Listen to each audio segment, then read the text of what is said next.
Hi, and welcome to week 5. This week we're going to take everything that we've done so far in the term and kind of put it to your own creativity to create your first animation, where you have full creative rights to do what you would like. So, the main thing that we're going to do this week that's new is we're going to storyboard. Okay, so I have some links here for you to look at what is a storyboard, how it's used, etc.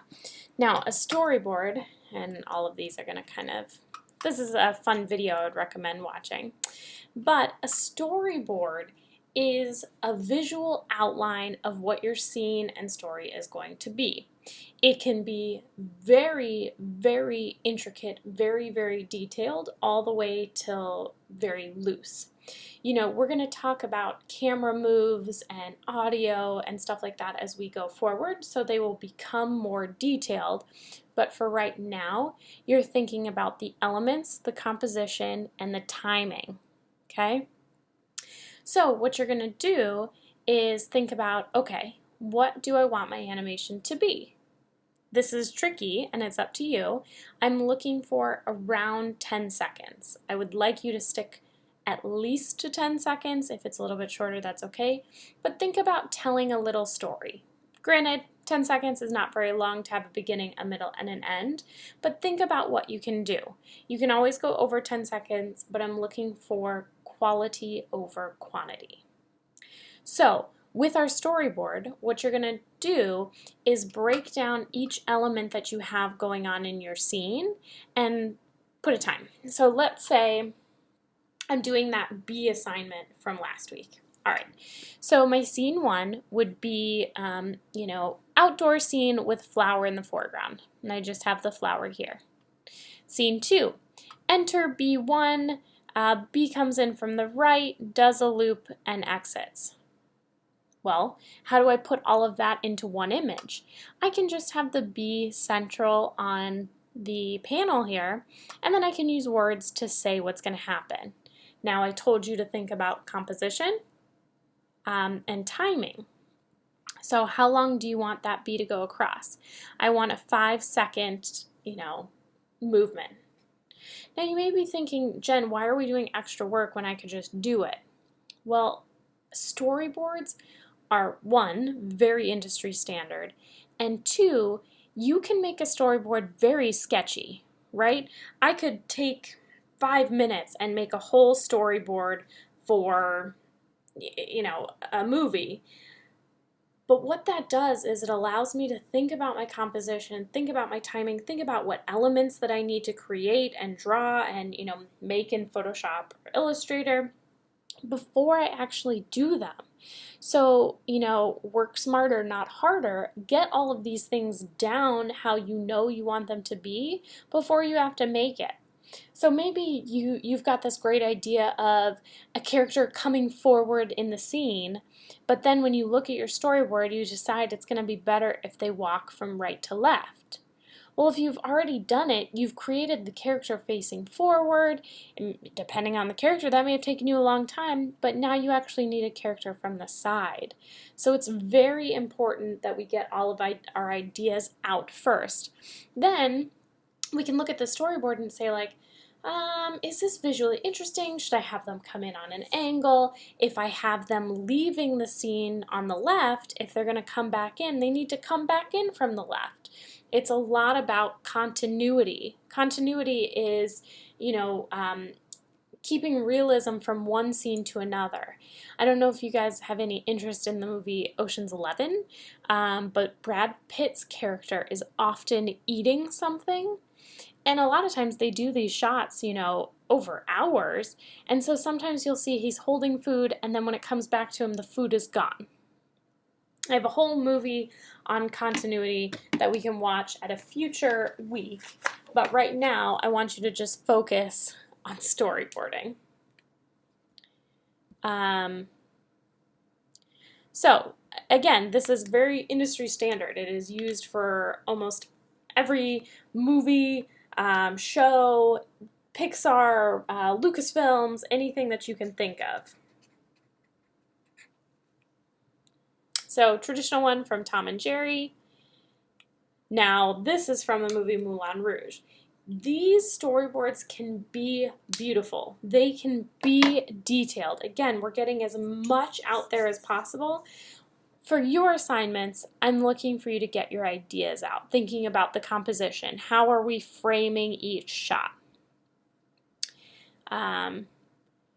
For animation and things like that, a lot of times what we do is we take these still panels, make our storyboard, and then we would bring them into After Effects or some sort of editing software, and we turn them into an animatic. And what an animatic does is it allows us to give base movements and timing without that written word that's underneath. So if I was doing a zoom in on my face and then I have it hold like awkwardly for 5 seconds, instead of writing all that down in the animatic, I would have a slow scale of the picture of my face until it hits the screen for 5 seconds. So again, great way to organize your thoughts. You may think you have it all down, but this is a way to know you have it all down. You're getting the most fleshed out version, okay? You can plan better. It helps, whether you're doing video, animation, even video games, it has the plan down so you can spend your time wisely. Share your ideas. So this is excellent and again, industry standard. If I ask you to make me a commercial and I want this to be for a new Lego of my dog, Norman. So I am pitching you this idea. If I say, okay, like imagine this. We're at a house, your dog comes in through the door. Okay, cool. We're on the same page verbally, but I don't know what that house looks like. I don't know how it's going to feel when the dog comes through the door.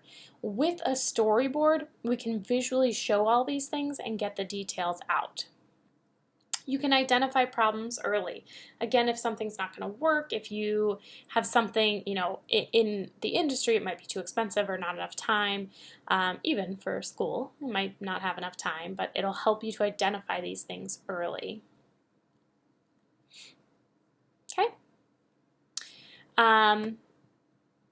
When I think of a storyboard, I think of a new scene or a new movement as the next frame.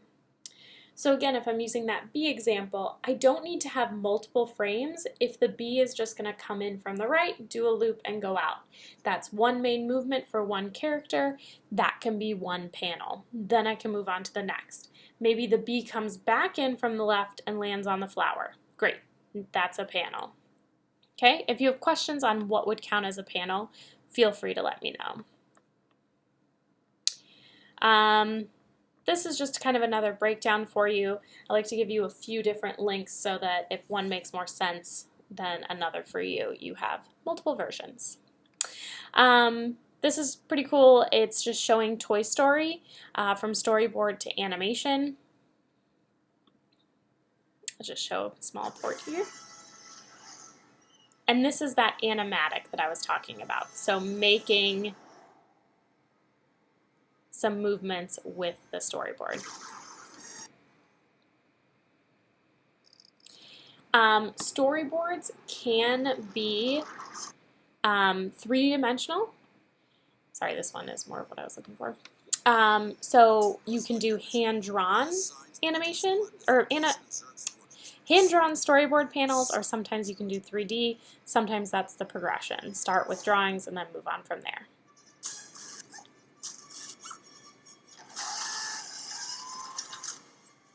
So these are those panels brought to life. So you can take a look at those. And then this is the Khan Academy. Just a nice video, deals with ratatouille, storyboarding, and thinking about what is wanted and how you get that across. All right, so now, hold on, I lost the storyboard templates for some reason. So, storyboard templates. I've included one in here very easily. Just Google storyboard templates. There are free to download ones, free to use. The only thing I'm looking for, you can even make it your own in Photoshop or Illustrator if you want. You want a square that you're going to draw in. And again, for these, if you want to digitally draw, that's fine with me. I'm not going to grade on your drawing skill. I'm going to grade on the ability to show what you're trying to achieve and your thought of composition throughout. So you're going to want a box that you can draw inside, and then some sort of box or lines or whatever it is you want, so that you can write out what is happening and the timing. Some people get very particular. I personally like about 6 boxes on the page. When you get more than 6, they become too small for me to look into. You can use stick figures for this. Again, thinking about how far away from the camera are these things going to be, what kind of a scene are you creating, where are they going to come from or move to and from, all of those things. So then, for Wednesday, you're going to have to turn in your storyboards for the animation. Okay, so create storyboards for approximately a 10-second animation. I want to see you incorporate pieces from Illustrator or Photoshop. Make sure you're using all the tools that we've discussed throughout the term. You're going to set keyframes, think about the 5 properties. You can key by hand, but also animate on a path and use motion sketch. So your storyboards are due Wednesday. And then that final animation, approximately 10 seconds, thinking about all the properties that we can keyframe, using the tools that we've discussed throughout the term, rendering at 1280 by 720 H264 render. Due Sunday, no late assignments accepted. All right, so this week is more about being creative, using the tools that we've talked about, kind of getting comfortable using them. Don't forget the hotkeys, and let me know if you have any questions. Have a wonderful week.